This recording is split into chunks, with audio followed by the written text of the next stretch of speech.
from Ecuador, and he wanted to retire and go to Ecuador and have a little house there, and somehow he started a restaurant, and then we started selling brownies, and the brownies became really popular, but I never was happy with the chocolate that we were getting. So I started making chocolate just for fun. Really, I was just trying it for fun to see what it was like. It's all made by hand, and it's all really high quality ingredients.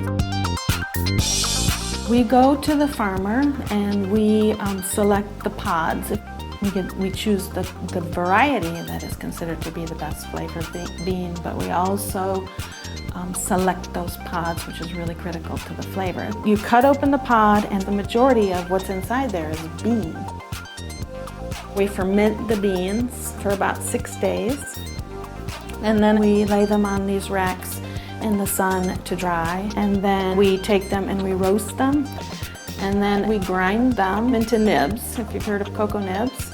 The shells are pretty thin and papery, and they come off easily once the bean is roasted, and that's what a whole bean looks like with just the shell removed. And when you break it up into pieces, those are the nibs. And the nibs we put into a juicer, and we grind the nibs, and it comes out a liquid at that point, and then at room temperature that will solidify.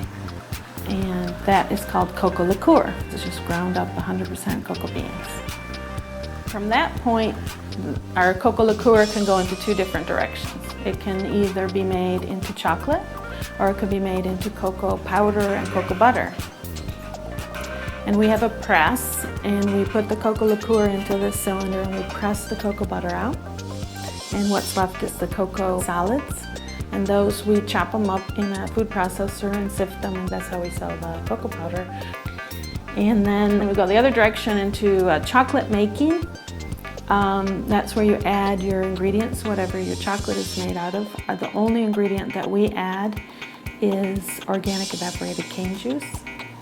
And then it goes into the melanger, and it's called conching, or a conch.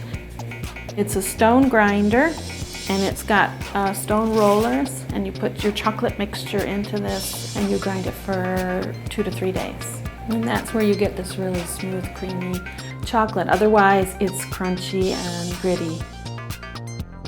You take it out of the concher and you temper it, and tempering is one of the more difficult things to do. And when you temper it, what you're doing is you're getting the cocoa butter crystals to take the correct formation. We throw in chocolate bars that are in temper. These are bars that just, they got a little banged up, so we are going to use them for seeding.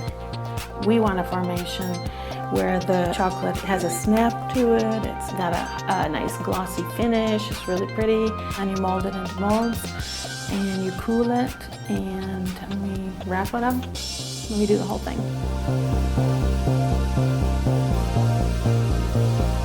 One of the things that I really love about chocolate making is that almost everybody likes it, and almost everybody eats it, but hardly anybody knows where it comes from and how it's made. And so it's really interesting to people. It's sort of like it's been this big secret of how chocolate is made. And it is a little bit of a complicated process, but it's amazing how few people know what it is and where it comes from.